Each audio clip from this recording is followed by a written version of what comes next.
ఏపీలో ఇప్పటికిప్పుడు ఎన్నికలు జరిగితే ఫలితం ఎలా ఉంటుంది? కూటమి ప్రభుత్వం మరోసారి అధికారంలోకి వస్తుందా, లేక ప్రజలు తీర్పే మార్చేస్తారా? ఈ ప్రశ్నపై వైసీపీ నేతలు వరుసగా సంచలన వ్యాఖ్యలు చేస్తున్నారు. మాజీ మంత్రి ధర్మాన ప్రసాదరావుతో పాటు కాకాని గోవర్ధన్ రెడ్డి, సజ్జల రామకృష్ణారెడ్డి, మాజీ మంత్రి విడుదల రజని కూడా కూటమి ప్రభుత్వం పైన తీవ్ర విమర్శలు గుప్పిస్తూ ఇప్పుడే ఎన్నికలు జరిగినా అధికార మార్పు ఖాయమని వ్యాఖ్యానిస్తున్నారు. ఆ వివరాలేంటో ఈ స్టోరీలో చూసేద్దాం.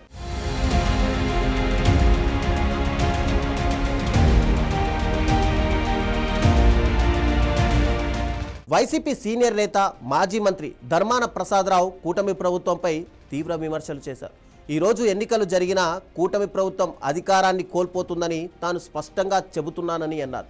ప్రజల్లో ఇప్పటికే ప్రభుత్వంపై తీవ్ర వ్యతిరేకత ఏర్పడిందని, మరో 3 ఏళ్లు ఇదే పరిస్థితి గనక కొనసాగితే ఆ వ్యతిరేకత మరింత పెరుగుతుందని వ్యాఖ్యానించారు. ఇక రాజకీయ కక్ష సాధింపులతో అరెస్టులు చేస్తున్నారని ఆరోపిస్తూ వాటికి వైసీపీ నాయకులు భయపడబోరని స్పష్టం చేశారు. రాజ్యాంగం, చట్టాలకు అనుగుణంగా పాలన సాగించాలని ప్రభుత్వానికి సూచించారు.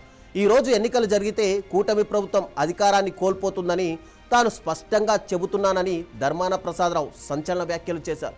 ఏపీలో టీడీపీ కూటమి ప్రభుత్వం అధికారంలోకి వచ్చి ఇప్పటికీ 2 ఏళ్లు మాత్రమే పూర్తయ్యాయి.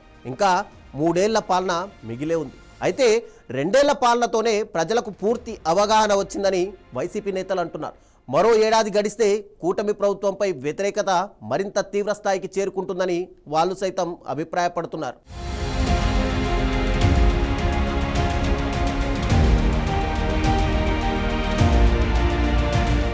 శ్రీకాకుళం జిల్లాలో తమ పార్టీకి చెందిన ఓ నాయకుడిని అక్రమంగా జైలుకు పంపిన నేపథ్యంలో పార్టీ నాయకులతో కలిసి జిల్లా జైలుకు వెళ్లి ఆయనను ధర్మాన పరామర్శించారు. ఈ సందర్భంగా కూటమి ప్రభుత్వంపై తీవ్ర ఆగ్రహం వ్యక్తం చేశారు. ఈ అరెస్టులకు వైసీపీ నేతలు, కార్యకర్తలు ఎవరూ భయపడరని ధర్మాన స్పష్టం చేశారు. ఎవరో ఒకరిని జైలుకు పంపిస్తే ప్రజలంతా భయపడతారని ప్రభుత్వం భావిస్తే గనక అది తప్పేనని అన్నారు. ప్రస్తుతం రాష్ట్రంలో పరిస్థితి పూర్తిగా మారిపోయిందని, బాధితులకు ప్రజలు పెద్ద ఎత్తున బాసటగా నిలుస్తున్నారని చెప్పారు.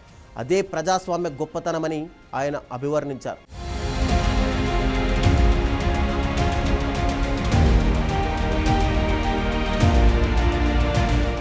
మాజీ మంత్రి కాకాన గోవర్ధన్ రెడ్డి కూడా కూటమి ప్రభుత్వ పనితీరుపైన తీవ్ర విమర్శలు చేశారు.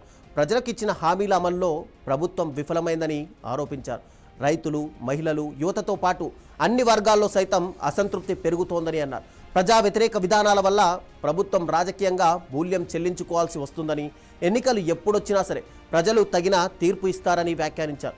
కూటమి ప్రభుత్వం ప్రస్తుతం తీసుకుంటున్న చర్యలకు రాజకీయంగా మూల్యం చెల్లించుకోవాల్సిన రోజు త్వరలోనే ఉందని కాకాని హెచ్చరించారు.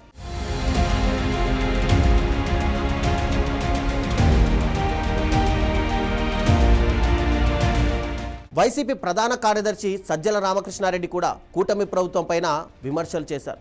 ప్రజలకు ఇచ్చిన హామీలను అమలు చేయకుండా ప్రచారానికే పరిమితమైందని ఆరోపించారు. రాజకీయ కక్ష సాధింపులు, కేసులు, అరెస్టులతో ప్రతిపక్షాన్ని అణిచివేయాలని ప్రభుత్వం చూస్తోందని విమర్శించారు. ప్రజలు అన్నింటినీ గమనిస్తున్నారని, ఎన్నికలు వచ్చినప్పుడు వారి తీర్పే తుది నిర్ణయమని పేర్కొన్నారు. వ్యవస్థలు రాజ్యాంగం ప్రకారం పనిచేయాలని ఆయన కూటమి ప్రభుత్వానికి సూచించారు. ఇక అలా కాకుండా ఇష్టారాజ్యంగా గనక వివరిస్తే రేపు వచ్చే ప్రభుత్వాలు కూడా ఇదే విధానాన్ని అనుసరిస్తే పరిస్థితి ఎలా ఉంటుందో ఒక్కసారి ఆలోచించుకోవాలని కూటమి పెద్దలకు సూచించారు. రాజ్యాంగానికి, చట్టాలకు విరుద్ధంగా వ్యవహరిస్తూ ప్రజలను ఇబ్బందులకు గురి చేస్తున్న వారిని, ఒక రాజకీయ పార్టీకి అనుకూలంగా పనిచేస్తున్న అధికారుల వివరాలను వైసీపీ నమోదు చేస్తుందని సజ్జల గుర్తు చేశారు.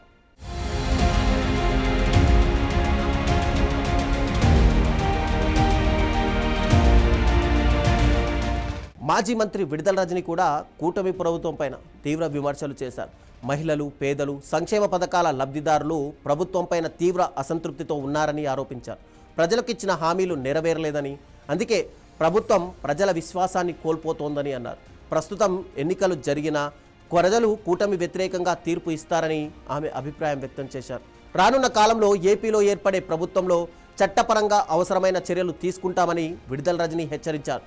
ఇవన్నీ చూసిన కూటమి నేతలు రాబోయే స్థానిక సంస్థల ఎన్నికల్లో మీ సత్తా చూపండి, ఆ తర్వాత సంగతి చూద్దామని సెటైర్లు వేస్తున్నారు.